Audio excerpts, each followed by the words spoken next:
Hello friends, how are you doing? Since the new Premier League season just started, I think it's only fitting that we do an update on the Manchester United stock, ManU stock now, since there was kind of little bit development happening with the things I said since the last video on ManU stock. Something changed with UEFA actually, and that is something we're going to talk about in this video next. But before I can get to the topic of this video, I need to address what happened during the weekend when Manchester United went to play against Brentford.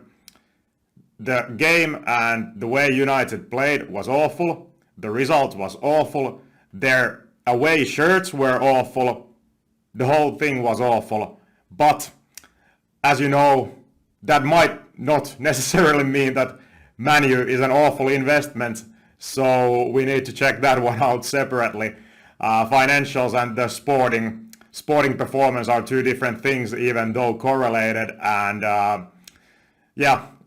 let's see what happens with ManU stock. But at this time, it looks really bad for Erik ten Hag and his new Manchester United project, and the team is in deep at the moment. I feel for you Manchester United fans. Try hanging in there. As an Arsenal fan though, we're feeling good at the moment. Okay, no more about the football. Let's get to Manchester United stock analysis now, or rather update to it. So what happened? In this video, I'm gonna present to you three things. First, we're gonna take a look at what are the new financial sustainability regulations to replace financial fair play? The thing I talked about quite a lot in my football industry overview Manchester United stock analysis video, because it's a big thing in relation to investment case of ManU. Second, we're going to take a look how this all affects ManU. And third, I'm going to present my new updated valuation on the ManU stock and tell if I should personally invest in ManU or do I consider it myself. But before getting to the article or this article posted by the Sky Sports, before getting into these topics, I suggest you check out the football industry overview video and Manchester United stock analysis, which I did, which you can see on the screen right now. That is kind of the backgrounds to what I'm going to talk about next. So if these things feel really alien to you, what I'm going to say next, you probably should check this video first. Also, just a recommendation for you, I did a pretty nice video on the Soccernomics book, summary of that book. It's a great book where economics meet football. So if you like economics, if you like investing, if you like football, I strongly recommend you to check that video. I'm really proud of that video myself. I think it's a good video, so go and check it out on my channel too. But now let's get to the actual topic. Now on the screen you can see the report or article I'm referring to. So UEFA's new financial sustainability regulations to replace financial fair play, all you need to know. This article was published in Sky Sports website on Thursday 7th of April, so this year's April. So pretty recent stuff happening recently around ManU and football industry. So I'm going to summarize you the best bits of that article next, and then we're going to talk about it a little bit. So the biggest innovation in the new regulations will be the introduction of squad cost rule to bring better cost control in relation to player wages and transfer costs. The regulation limits spending on wages, transfers and agent fees to 70% of club revenue. Assessments will be performed on a timely basis and breaches will result in predefined financial penalties and sporting measures. The new regulations will come into force in June 2022, so they have already come now in force, they are in use now. There will be gradual implementation over 3 years to allow clubs the necessary time to adapt. As part of the squad cost rule, spending on wages, players and head coaches, transfers and agent fees will be capped at 70% of a club's revenue. This will be assessed over a calendar year and not a season, so spending in the summer transfer window will be included in the calculations. I guess this means this summer spending is included in this year's calculations too. I think it means that. Won't rich clubs just pay the fines and carry on as normal? The sanctions are progressive, so if a club keeps breaking the rules, the punishments will become more and more severe. First and second breaches of the rules are likely to result in fines. Subsequent and more serious breaches will result in sporting sanctions. In sporting sanctions, I only can interpret this meaning that you will be given minus points before, at the end, or during the season. UEFA says it will also closely monitor commercial contracts clubs sign to make sure they are real contracts with third parties who are paying fair value. This sentence relates to the fact that, if I remember, I'm not completely sure now which company or which team we are talking about, but I think that might be PSG or Manchester City and the Saudi money that has come into club, and those big ad deals that they have made are inflated and are unrealistically high, and those deals have been made with the other companies of the owners of those football clubs. So this rule tackles that issue. I'm sorry if it wasn't PSG and Manchester City and I used the wrong club now as an example here, but I recall it related to probably the Saudi airline Emirates, if I'm not completely mistaken. Might be that I am, but let's use this as an example only now. Let's move on. UEFA will calculate fair value by benchmarking and using external agencies to advise on whether deals are being done at real market prices. What about competitive balance? Will this give smaller clubs more of a chance to compete with the big clubs? The new rules are about financial stability and not competitive balance. They are designed to make sure clubs are run properly. They are not designed to make competitions fairer or more equal. So UEFA is now being very clear that they don't care what are the power rankings among the big clubs compared to smaller clubs. They don't care about that, and whether you would like to see, maybe just using as an example here, easier for clubs like Brentford, Aston Villa, I don't know, Nottingham Forest to challenge the top 6 clubs of England on championship, you might, so like making it more equal when it comes to money being spent. Some people might like it, some people may not. You can have two opinions on this. Personally, and after reading the Soccernomics book, my personal opinion stands that I don't care much how much money the clubs spend, and if you have PSGs, if you have Manchester Cities, well, that only makes sure that we as a fans are allowed to, and we can see the best possible football one can play in the world when the best players are playing against each other. So to me, this money spending on players by big clubs is not a problem. I understand if it is a problem for some fans, but then again, I enjoy watching the best football possible, so you need to spend money on specific teams to see that happen, let's say. So obviously you have the North American model, which NBA, NFL, the American leagues, they are more equal in terms of what they can pay for players, and they don't have transfer fees even. So it's about what you like. Do you like the European model or North American model? Surely both have their pros and cons. Okay, continuing again. UEFA has decided to drop the name financial fair play because they believe it gave the false impression that they were trying to create a level playing field.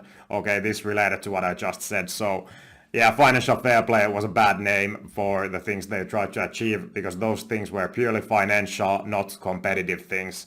UEFA doesn't want to touch the competitive side, only the financials. So that is the article, that is the background, what made me do this stock update on the ManU stock. So clearly I got interested now when you have in the future the 70% cap, which every team must obey to. I got curious, is this going to change Manchester United's financials so that ManU could be perform better financially after new rules? Basically, do these new rules affect them somehow? So I made some calculations which I can put also on the screen right here, but I'm gonna read it to you out loud now. A little bit round up the numbers. These are all in UK pounds. So ManU player salaries in pounds for one season plus the coach Ten Hag. I calculated that. Tried to check this from various, at least couple of sources, so I would get this right. I saw the numbers being pretty equal, so I am fairly confident that these numbers are correct. So ManU uses to player salaries and Ten Hag, the coach's salary, roughly about 212 million pounds. The transfer fees they have paid on average during, I think I calculated the average of 5 years was somewhere around 102 million pounds. Then the agent fees have costed them this year. I think it was exactly this year. The number was 25 million, so I used that one. And all of these come to the total of approximately 339 million pounds. So that is the cost side, and then what about the revenue side? Well, obviously the last year's financials for all football clubs have been corrupted by the COVID pandemic. So what I tried to do was to give my best estimation to what Manchester United revenues will be 23-24 years, 2023, 2024, for example. And I think I picked even a conservative number. The actual revenues with ManU's case can be even higher, but I used the best estimate I could come up with, and that is that Manchester United's normal revenues for a year after COVID times are somewhere around 650 million pounds.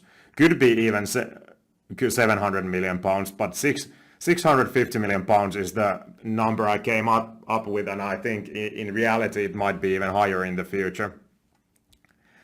So when we divide that total of all the costs, 339 million pounds with 650 million pounds, we obviously end up with the number 0.52. So Manchester United's cap spending is now 52%, and as the new rule coming that is coming in after 2 seasons in full effect, the 70%, you can see that Manchester United is well below that 70% still.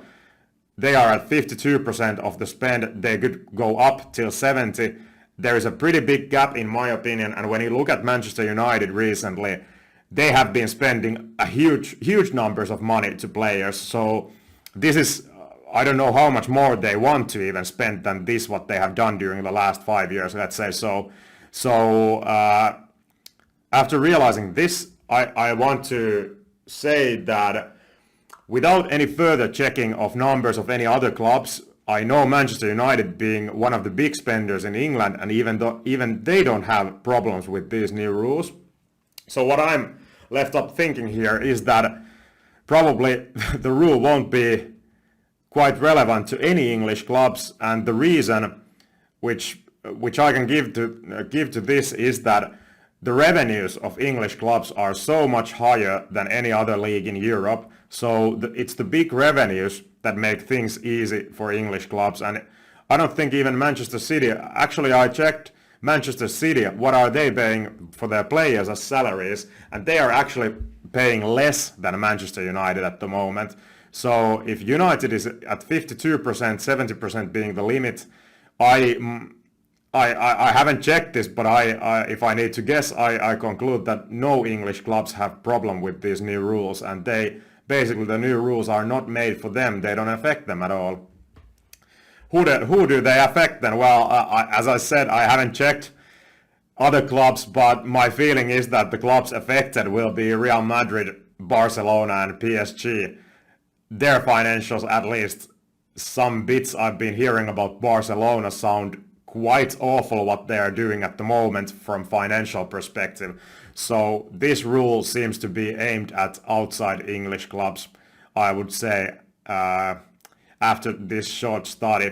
Unfortunately, it seems that nothing changes basically with my Manchester United valuation. These rules seem to be aimed at, as said, outside England, so the English playing field remains unchanged. This will obviously put a cap on Barcelona, PSG, and Real Madrid probably spending. So they must cut down the amounts of money they spend on players.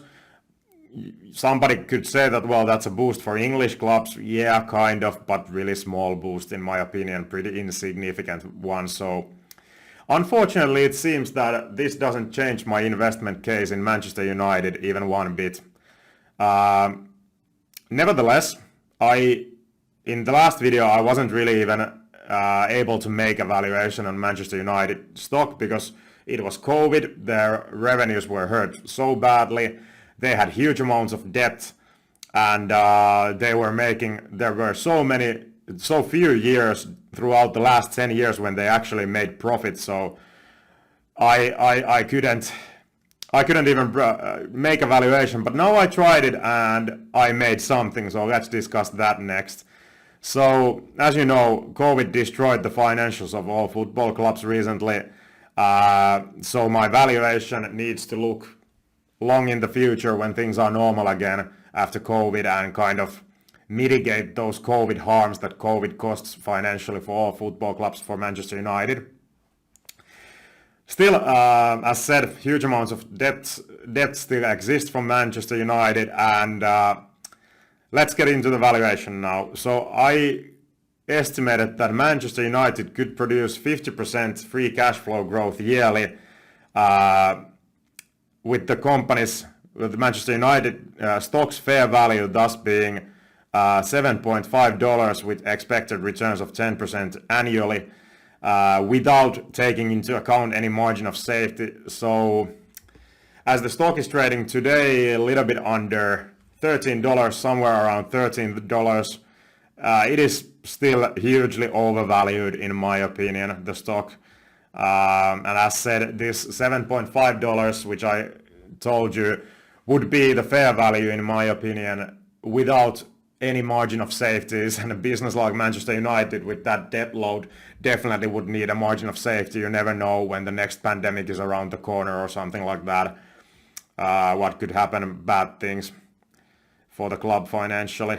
So even though I stated in the last video that Manchester United definitely is a moat business, and I do think it is, because of English Premier League, because of the huge brand moat they have. They are one of the biggest clubs all around the world. Everybody knows what is Manchester United. As said, the stock remains extremely risky in my opinion. And let's say that if I would see tomorrow Manchester United dropping to $7.5, I might get interested again on Manchester United stock, and then I would start really calculating what is the margin of safety that I would need to apply here, what would be my buy price target. But let's just say that if I don't see it under $8, 7.5, no need to look again in a few years, I think. Just to conclude, these new financial regulations, sustainability regulations by UEFA don't really move the needle for me to make this investment case of Manchester United any better. Still hugely overvalued, wouldn't look at it myself, wouldn't invest in it. Seems that the new regulations won't touch English clubs. They are not meant for English clubs, but other big clubs in Europe.